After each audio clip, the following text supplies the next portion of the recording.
when this happens, whether it be the government, a lot of times people think we need to go out and do something. There's nothing you can do in an act of God. There's nothing you go out and affect. You didn't have the power to start it, and you don't have the power to finish it. But what you do have is the power to conduct and control yourself in the midst of it. You're listening to the Real Estate Sessions. I'm your host, Bill Risser. Listen in as I interview leaders in our industry, getting their stories and their journeys to the world of real estate. Hi, everybody. Welcome to episode 240 of the Real Estate Sessions podcast. As always, thank you so much for tuning in, and thank you so much for telling a friend. Today, I'm going to be talking to Cliff Long, the CEO of the Orlando Regional Realtors Association, a 16,000-member board in the Orlando area. This is the audio of a webinar I did for the Orlando district of Fidelity National Title, where we interviewed Cliff to kind of get his story, to figure out where he came from, and also then to talk a lot about what's happening today in the market. How did the board handle the pandemic? And I think you'll find that Cliff is very passionate about what he does for a living. So let's get started. Yeah, I'm really excited to talk to you. I've interviewed about 10 or 12 CEOs of associations, whether it's, local, state, and it's always fun because you have a very interesting job. And so we're gonna get deep into that, get a lot of information out of you and talk about what's happening here today in Orlando. So, but first I got to find out where you're from. Are you a native of Florida? No, I've lived in Florida for well over 20 years now. I was actually born and raised in little old Montgomery, Alabama.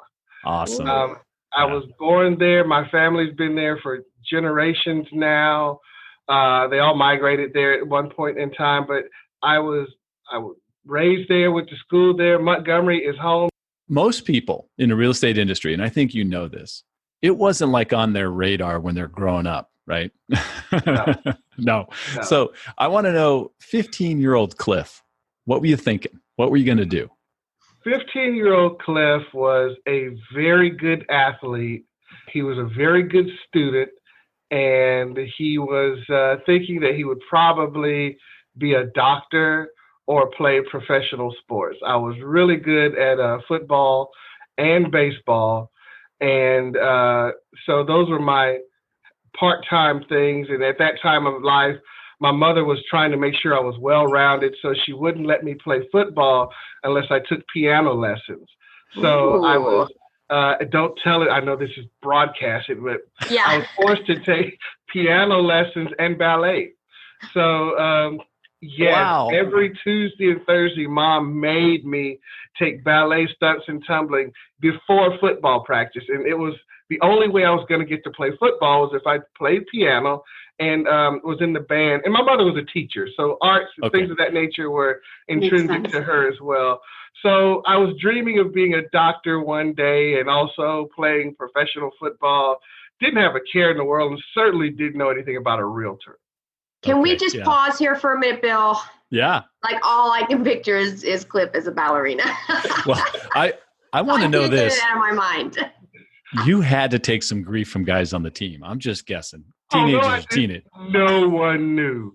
I never. Biggest kept secret. I've never talked about it. It's been 40-something years, and you guys are the first to hear this in Florida. Yes. I would never talk about that. Have my friends talking about ballet or piano lessons. None of that stuff. No. We will definitely take that, and it might turn into a meme, Cliff. I'm just thinking we could have some fun. No, we'll be nice. We'll be okay. You got it. Every so often, I will shock somebody. You'll walk into a room and there's a piano there. It's a high-class event, and people are drinking wine, and hors d'oeuvres are being served, and I'll walk over to the piano and play something and shock the world. But I don't do it often because when I get more than 30 seconds into the song, I've forgotten the rest. So, That's awesome. Now, one other thing I dug up about you is you're my first guest that went to Alabama State. That's right. You're a Hornet, right? A lot of people don't know about the Hornets. Alabama State University started in 1865 as Alabama Normal School in Montgomery, Alabama. So it's an HBCU, historically black college and university. I was destined to go there always. My mother went there, my sister went there, my dad went there, my 6 aunts went there. My grandmother went there before it was Alabama State, when it was just the normal school. I'm a legacy student. Wow. So I was literally on campus at the early childhood center or pre-K when I was 4, 5, 6 years old. So and my aunt at the time was the principal of the pre-K on campus at the college. So there's never ever been any doubt. I was accepted to a lot of universities. And they didn't mind me going a semester or two to Auburn or something like that. But in my family, everyone's always gone to that college. And like I said, my dad used his GI Bill and his money to put 6 sisters through school. Wow. And they were all teachers, and they went to Alabama State University as well. So it was destiny that I was going to be at that organization. Yeah. Well, a real quick shout out for the basketball team. Mo Williams, I saw, got signed as a coach. Yeah, I know Mo. This is my generation coming in now. So all the coaches, all the people, these are people I actually played with. I feel so old, like the no, it's a good thing. When you go to your old hometown and you feel like you let everybody down, the mayor and I are best friends. We grew up together, and the mayor before that, and all the people who are city councilors and county. These are my high school friends, and they're like, Cliff, where are you? Orlando. And they're all mayors and state representatives and senators and stuff like that.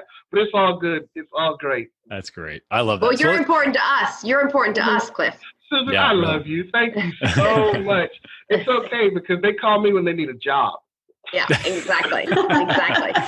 So we got to get you to Orlando, the Orlando Regional Realtor Association. I think you come by way of Birmingham, right? So let's kind of figure out how we get you here so we can start asking the other questions. So the story is quite unique. I do come by way of Birmingham, but by Florida. So back in 1999, I was a business manager and account executive for BellSouth. And a lot of people remember the phone company, AT&T. Mm-hmm. I worked for BellSouth, and they promoted me and sent me to BellSouth Business, and I was given charge of the Panhandle for BellSouth as a very young, successful businessman.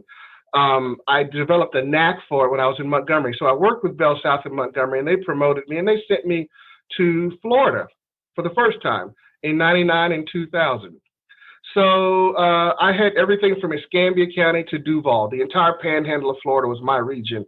And God bless me, and I was tremendously successful. I think in terms of growing your accounts, I was number 2 in Florida, number 5 in the nation. We were really growing. We were installing the first voice over IP. It's common now. Every phone is that. But we were putting in voice over IP, growing the hospital networks, Baptist Hospital, Sacred Hospital. I mean, we were just really cooking and booking. Then something happened called 9/11. 9/11 happened. I remember the day the vice president of BellSouth called me in, and he said, Cliff, we really love you. We know we just moved you here, but we got to let you go. Now, you can stay at the company, but you can't stay here, because companies like that, unionized, were based on seniority. So there was a woman there who had a whole lot more seniority than me, and they said, you can go to either Miami or New Orleans, a major market, but this small market in Pensacola is not going to sustain you. So I had a decision to make, and I just got married at that time, and I had a brand new son, and he had just moved from Birmingham to be with me in Florida. And the teachers were saying, Cliff, we don't think it's in the best interest of your kids to move again. They're struggling. They just met you. And now you're talking about uprooting them again.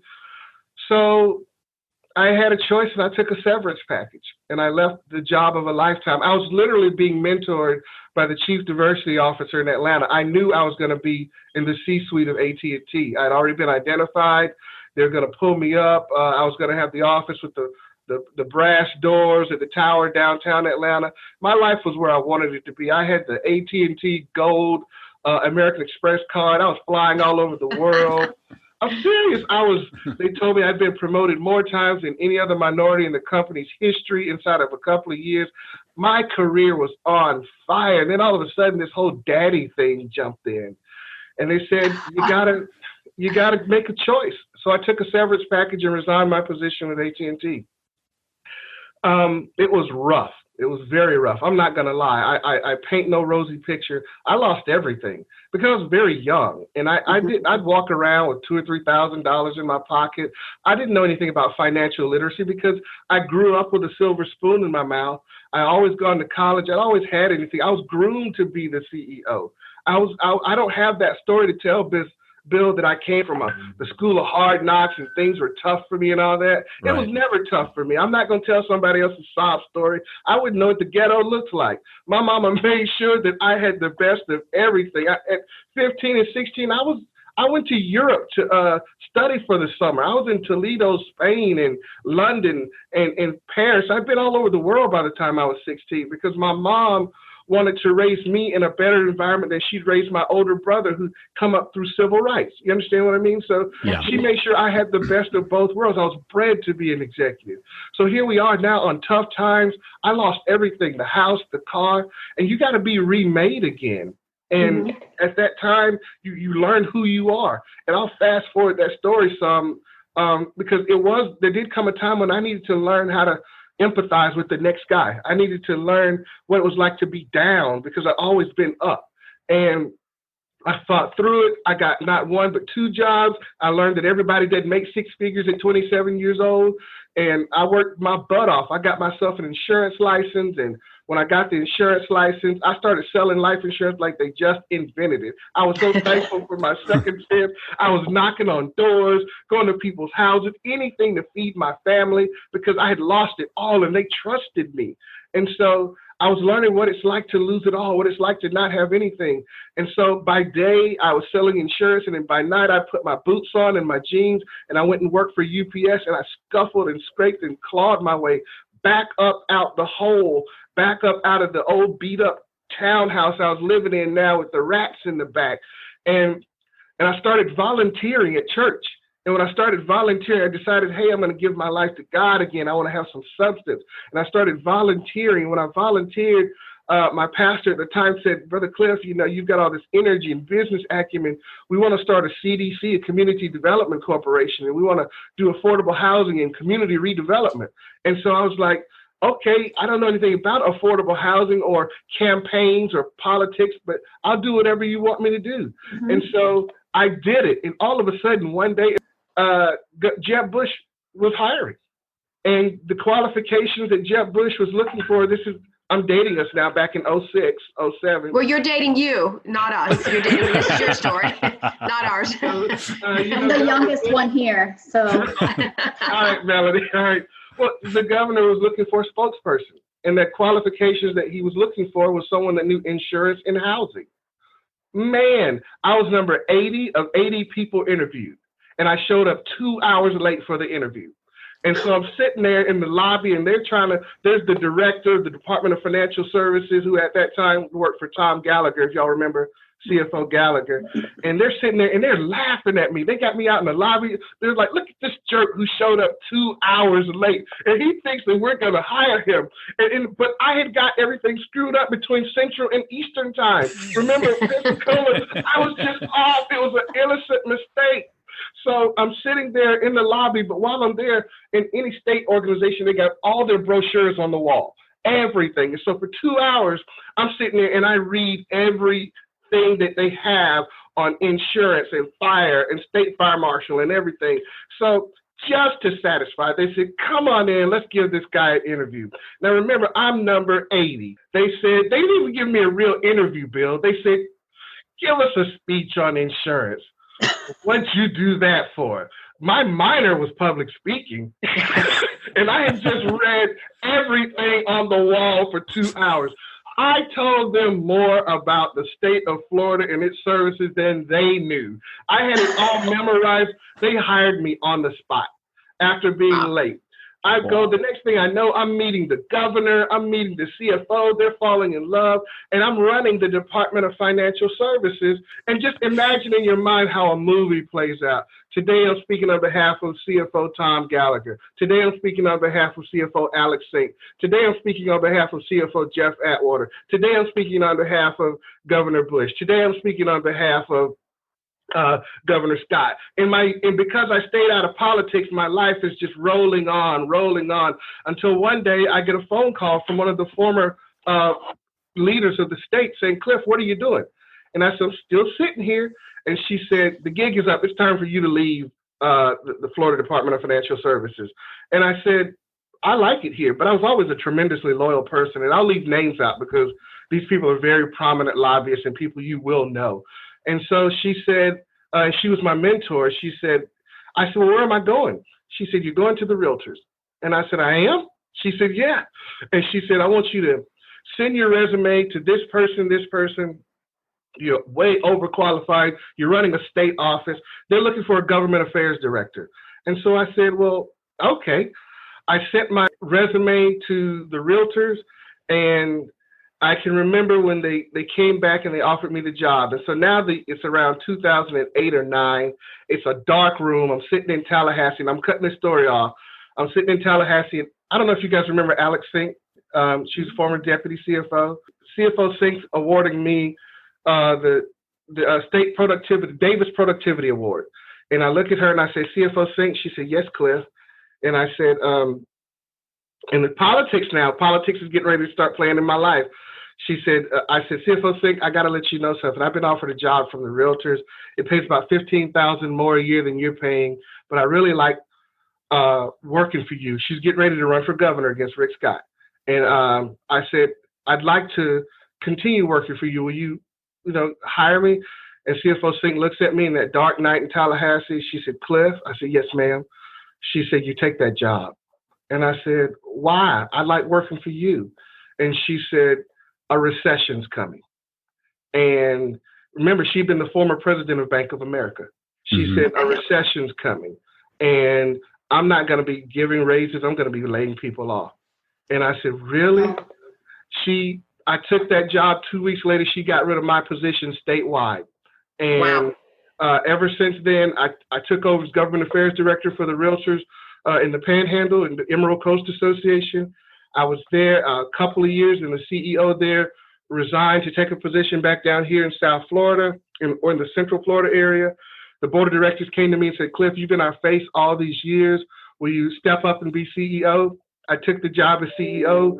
I lobbied us through the BP oil spill. This is not my first disaster. I've had situations where my members were out of work before, much worse than this. And we had to lobby the Obama-Feinberg administration to get money for realtors in the Panhandle. I've seen much worse than COVID in my realtor environment.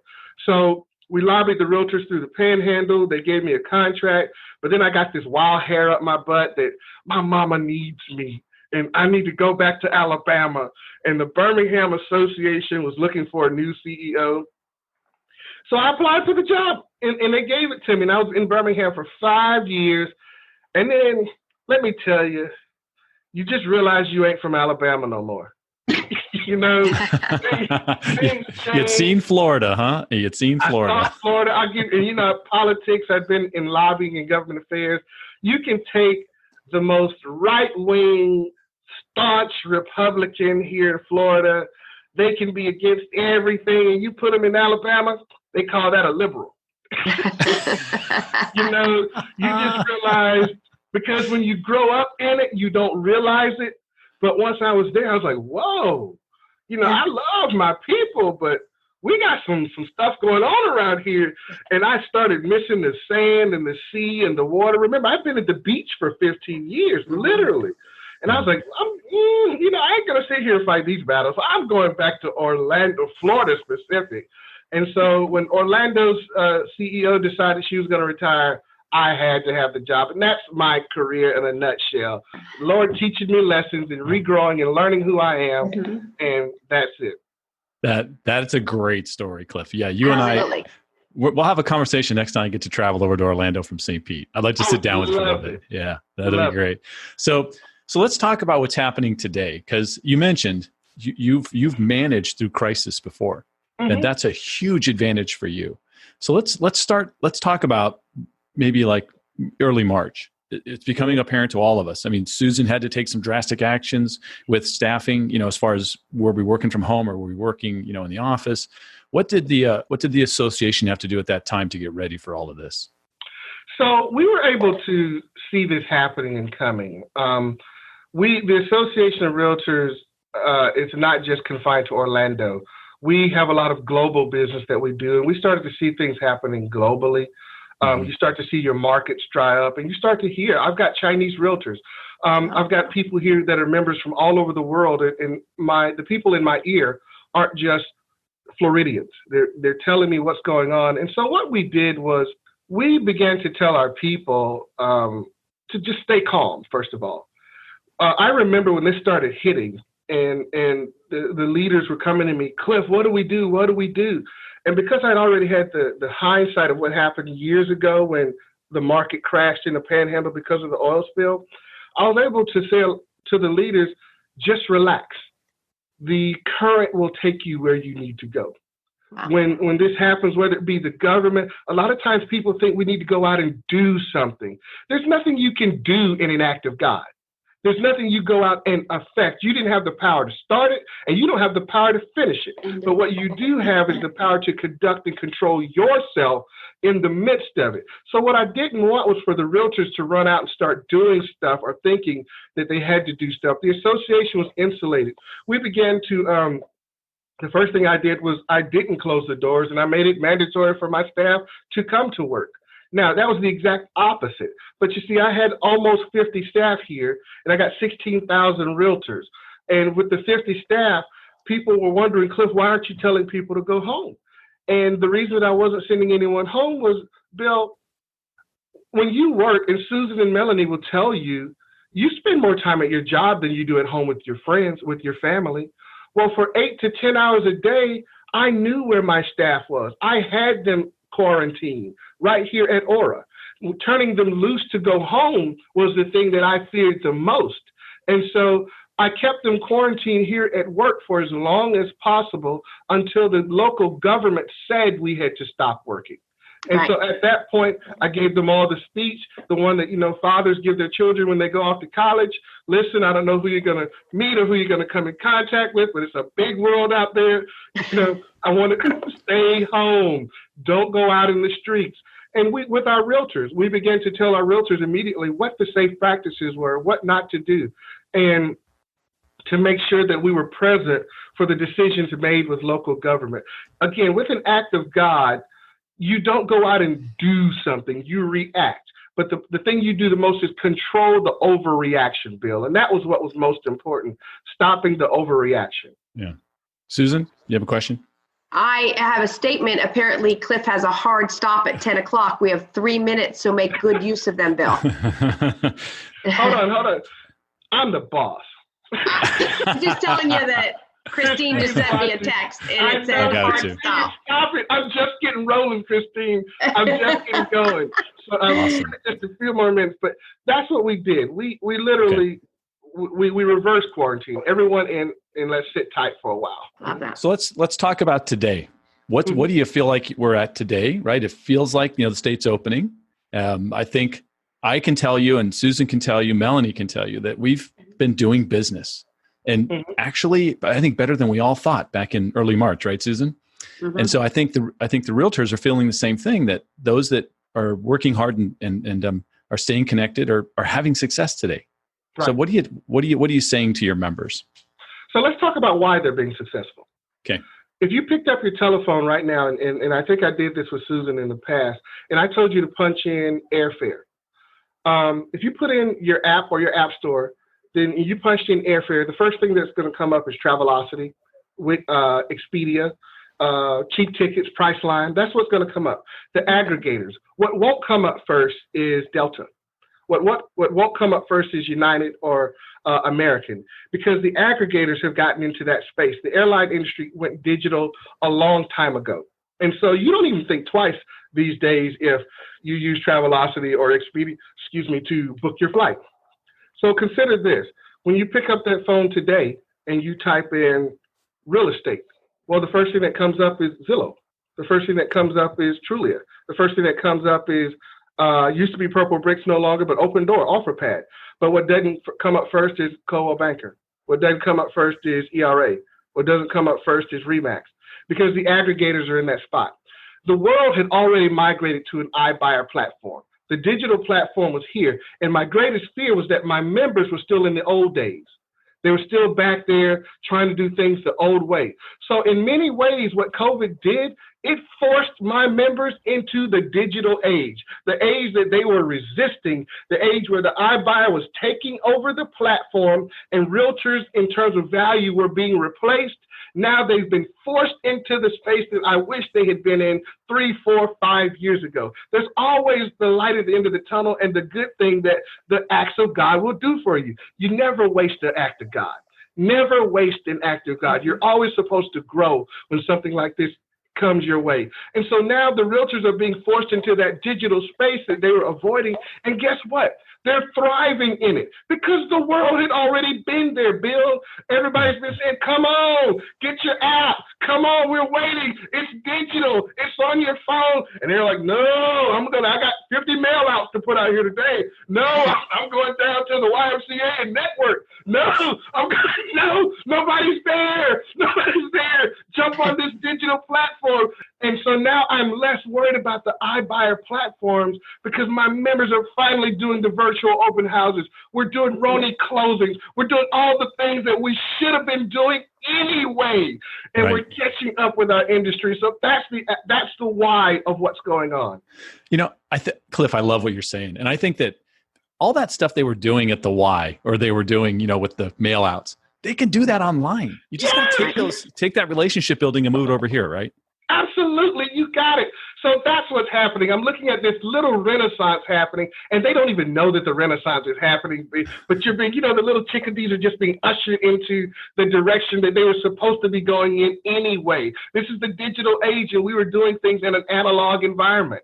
And so I'm very pleased. I'm not pleased about COVID, not at all. But I'm pleased at the growth that it's pushing our members into. Melanie, I know you understand. You see it happening. So I hope that helps some. Absolutely. Yeah. I think the quote of the day here is never waste an act of God. Absolutely.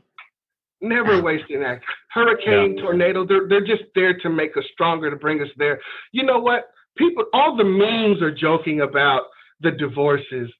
Last night when I sat there and I looked at my kids actually talking to each other and the families that are coming together and spending time with each other, we're being blessed at the same time, y'all. Is your glass half empty or is it half full? How do you choose to see it? And my glass is half full, and I see nothing but beautiful things happening as a result of this. People got sick, but now we're aware. We're pulling together as a community, and the realtor community is pulling together as well. You've got your finger on the pulse of what's happening in the Orlando region market. Mm-hmm. What does it look like over the last month or so, couple months, and is there a way to project going forward? You cannot project because this is uncharted territory. Right. So you can only project. Economists use the past to give a prediction of the future. So when an economist tells you that we're going to rebound and we're going to be here or there, they're not doing that because it's of some wizardry or witchcraft. They've gone back 10 years, looked at the numbers, and now they're making predictions. There's no COVID to predict from, so I can't say what tomorrow will be. I can tell you that we did experience the dip in our sales, but April, the median home price is up significantly. The median price of an Orlando home sold in April was $263,000. That's a 12% increase over last year. The average list to sell percentage in April is up 41% compared to 32%. Sales are up. April marks the first month that shows a decrease in sales. And so this is the first month it's ever hit us. We sold 2,300 homes. And last year, I think that's about a 28% difference. But the showings, the listings, I'm the guy that I'm looking at lockboxes. So one of the things that I was doing, a little predictive analytics so that I could tell where the virus was going to be moving within the realtor atmosphere. I never told anyone, but I was actually looking at lockboxes. And I can tell when a house opens and closes, who's opening that house, and who's closing that house. And I can take that from the time that person, if they come up sick, and I can track their behavior all the way back to their office and know exactly who's doing what they're not supposed to be doing. They don't know Big Brother's watching. Lockboxes and lockbox activity never cut off. People were showing despite of, and people are making money. So we experienced our dip. I think we're going to start, the governor's going to open back up for vacation rentals this week. And when he does that, people are going to start coming back into this community. And guess what, guys? Orlando is about to bust wide open, and the quarantine is going to end in the middle of summer, and we're in the most visited city on earth. If you don't see the silver lining there, I expect us to rebound as quick as or faster than anyone else. What one piece of advice would you give a new agent just starting in the business? Sell out. Sell out to the business. There's no such thing as a secret agent. The only secret agent is James Bond. Everyone needs to know who you are and what you do. You are your first line of defense. You are the word of mouth. If you're expecting business to come to you, it's not going to happen. You go to business. Yeah. You get out there, and everyone needs to know who you are, what you do, and why they need to do business with you. If you're waiting on an app to do it for you, well, guess what? There's 2 million of them in the app store. You're nobody. If you're waiting on somebody to put you in the game's going to keep on playing because the starters are already on the field. You got to get down there on the sidelines and say, put me in, coach. And you do that by raising your hand and saying, hey, here I am. I'm a realtor. I'm a title agent. I'm in mortgages. There's no such thing as a secret agent. Everybody in your circle knows what you do and what you can do for them, and that you're ready to do it right now. And nice. Eventually, when you go out to the business, that's when you'll be successful in business. Susan, any questions for Cliff?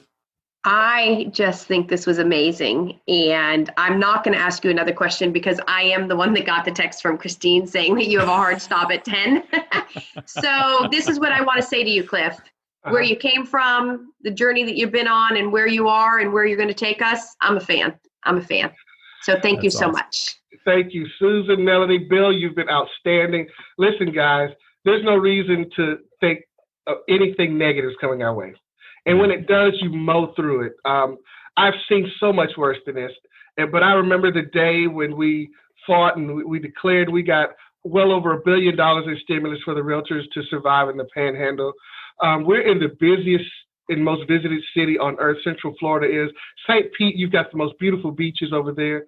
We're going to be blessed as a result of this. And like I said, you never waste an act of God. For those who see it and come out of it, they're going to come out stronger, hungrier, better. Our community is getting ready to be good. And those who never hibernated, they're making money now. Their phones are ringing now.